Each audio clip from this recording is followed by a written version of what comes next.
আসসালামু আলাইকুম everyone, welcome back to my channel. আজকে আমি আপনাদের সঙ্গে শেয়ার করব লাউ দিয়ে মাছের রেসিপি। আমি বোয়াল মাছ দিয়ে লাউ রান্না করেছি, আর এভাবে রান্না করলে কিন্তু গরমে খেতে খুবই ভালো লাগবে।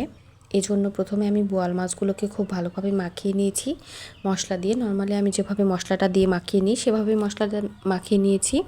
সামান্য পরিমাণ লবণ, হলুদ গুঁড়া, মরিচ গুঁড়া, গরম মশলার গুঁড়া, জিরার গুঁড়া, তার সঙ্গে দিয়েছি আদা রসুন বাটা দিয়ে খুব ভালোভাবে মাখিয়ে নেওয়ার পর তেলে দিয়ে উল্টে পাল্টে ভেজে নিচ্ছি। এভাবে সময় নিয়ে ভেজে নেওয়ার পর দিয়ে দিচ্ছি পেঁয়াজ কুচি।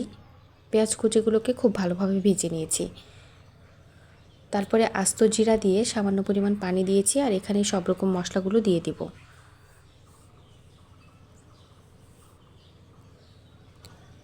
এখানে দিয়ে দিচ্ছি সামান্য পরিমাণ আদা রসুন বাটা, দিয়ে দিচ্ছি মরিচ গুঁড়া, দিয়ে দিচ্ছি হলুদের গুঁড়া। এ পর্যায়ে দিয়ে দিচ্ছি লবণ, দিয়ে খুব ভালোভাবে নেড়েচেড়ে কষিয়ে নিচ্ছি।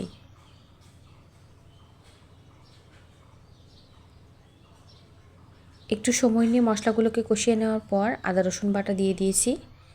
দেওয়ার পর আরও ভালোভাবে কষিয়ে নিচ্ছি। তারপরে দিয়ে দিচ্ছি কেটে ধুয়ে রাখা লাউগুলো। আগে থেকে আমি লাউগুলোকে খুব ভালোভাবে কেটে ধুয়ে একটা স্ট্রেনারে রেখে দিয়েছিলাম যাতে পানি ঝরে যায়।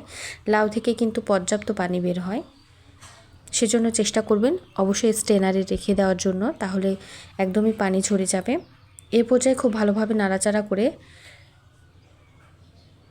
লাউয়ের সঙ্গে মশলাগুলোকে মিশিয়ে নিচ্ছি। আর চুলাটা এভাবে অনই থাকবে, মিডিয়াম হিটে দিয়ে রাখবো। দিয়ে আমি কিছুক্ষণ ঢাকনা দিয়ে ঢেকে রান্নাটা করে নিচ্ছি। কিছুক্ষণ রান্না করে নিলে লাউগুলো কিন্তু একদমই সেদ্ধ হয়ে যাবে। আমি কিন্তু এক্সট্রা কোনো পানি দিইনি, লাউ থেকেই পানি বের হয়ে গেছে। লাউ যেহেতু কচি ছিল সেজন্য কিন্তু সেদ্ধ হওয়ার সঙ্গে সঙ্গে পর্যাপ্ত এখনও পানি আছে। আর এখানেই কিন্তু দিয়ে দিব মাছ। আর একটু নাড়াচাড়া করে নিচ্ছি। তার সঙ্গে আমি দিয়ে দিলাম সামান্য পরিমাণ তেল দিয়ে আরও একটু নাড়াচাড়া করে নিলাম। আমি কিন্তু এক্সট্রাভাবে পানি দিব না, তবে লাউ যদি বেশি শক্ত হয় চাইলে লাউয়ের পানি একদম শুকিয়ে নিয়ে সেদ্ধ হওয়ার পর সামান্য পরিমাণ ঝোল দিয়ে দিতে পারেন।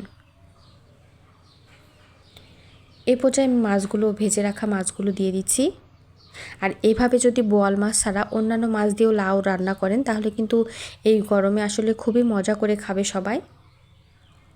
আর লাউ তো পানির অভাব পূরণ করে, সেই জন্য চাইলে এই গরমে এভাবে রান্না করে খেতে পারেন। এই পর্যায়ে একটু নাড়াচাড়া করে দিচ্ছি, আর কিছুক্ষণ আমি আবার একটু রান্না করে নিচ্ছি একদম মিডিয়াম হিটে। চাইলে এখানে ঢাকনাও দিয়ে দিতে পারেন। কিছুক্ষণ রান্না করে নিলেই কিন্তু হয়ে যাবে লাউ দিয়ে বোয়াল মাছের রেসিপি। আর এইভাবে রান্না করলে খুবই টেস্টি হয়। আর এতক্ষণ যারা আমার সঙ্গে ছিলেন তাদেরকে অসংখ্য ধন্যবাদ জানাচ্ছি। আমার রেসিপি ভালো লাগলে অবশ্যই কমেন্ট করে জানাবেন কেমন হয়েছে, আর অবশ্যই লাইক দিয়ে সাথেই থাকবেন। আর ভালো লাগলে চ্যানেলটি সাবস্ক্রাইব করে পাশে থাকা বেল আইকন ক্লিক করবেন, তাহলে সবার আগে আমার রেসিপি আপনার কাছে চলে যাবে। এ পর্যায়ে কিন্তু একদমই কমপ্লিট হয়ে গেছে লাউয়ের রেসিপিটা। এ পর্যায়ে চাইলে এখানে ভাজা জিরার গুঁড়া দিয়ে দিতে পারেন, তাহলে কিন্তু টেস্টটা ভালো আসে। আমি দিয়ে দিলাম ভাজা জিরার গুঁড়ো, দিয়ে সামান্য পরিমাণে একটু নাড়াচাড়া করে চুলার উপরই রেখে দিয়েছি। তারপরে একটু ঠান্ডা হওয়ার পর পরিবেশন করে দেখিয়ে দিচ্ছি কতটা লোভনীয় দেখতে হয়েছিল। খেতে হয়েছিল অসম্ভব মজার। এটা কিন্তু গরম ভাতের সঙ্গে খেতে খুবই মজার হয়। এতক্ষণ সঙ্গে থাকার জন্য ধন্যবাদ জানিয়ে আজকের মতো বিদায় নিচ্ছি। আল্লাহ হাফেজ।